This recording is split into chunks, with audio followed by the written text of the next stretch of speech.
Bonjour, bonsoir à tous et bienvenue dans cette nouvelle vidéo. Aujourd'hui, nous allons aborder la surdéfinition des fonctions.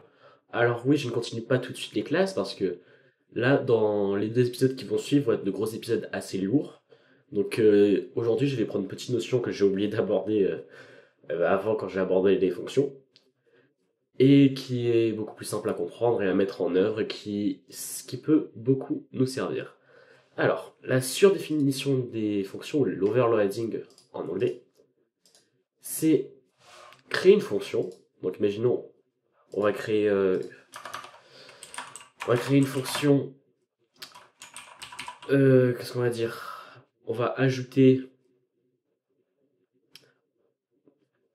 Bon, cette fonction n'aura aucun intérêt. Bon, on va faire add int. Voilà. On a besoin de deux int. Int a, int b. Voilà. Et on retourne a plus b. Pas de souci. Ouais, non, on va juste créer. La fonction va s'appeler add. Mais imaginons que par exemple, qu'on soit dans notre code et que nous avons besoin, par exemple, d'envoyer des nombres, mais que ce ne soit pas des int.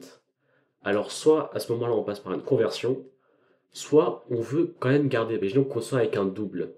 Et un double, comme je vous l'ai dit, c'est une valeur, c'est des nombres avec des valeurs décimales, et donc on serait tenté de vouloir garder nos décimales, et donc ne pas faire une conversion de double à int comme ça, et de perdre nos décimales. Et bien, ce que nous pouvons faire, c'est créer une deuxième fonction, donc là, une double add, et elle a besoin d'un double A et d'un double B.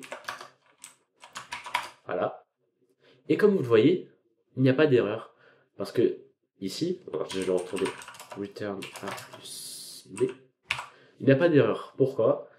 Parce que même si les deux fonctions ont le même nom, elles n'ont pas le même type de retour et n'ont pas surtout les mêmes arguments.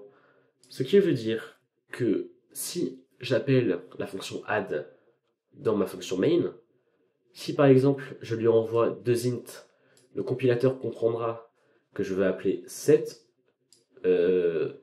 fonction-ci add, la fonction add la première avec des int, et si je lui envoie deux doubles, il comprendra que je veux appeler la fonction add avec les deux doubles, donc la deuxième fonction.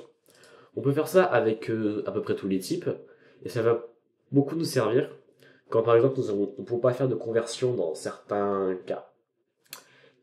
Et voilà, c'est tout ce que vous aviez à savoir. Donc n'oubliez pas de mettre les prototypes à haut pour pouvoir réutiliser la fonction. Et c'est tout, donc c'était toute petite notion aujourd'hui, hein. Allez, ciao.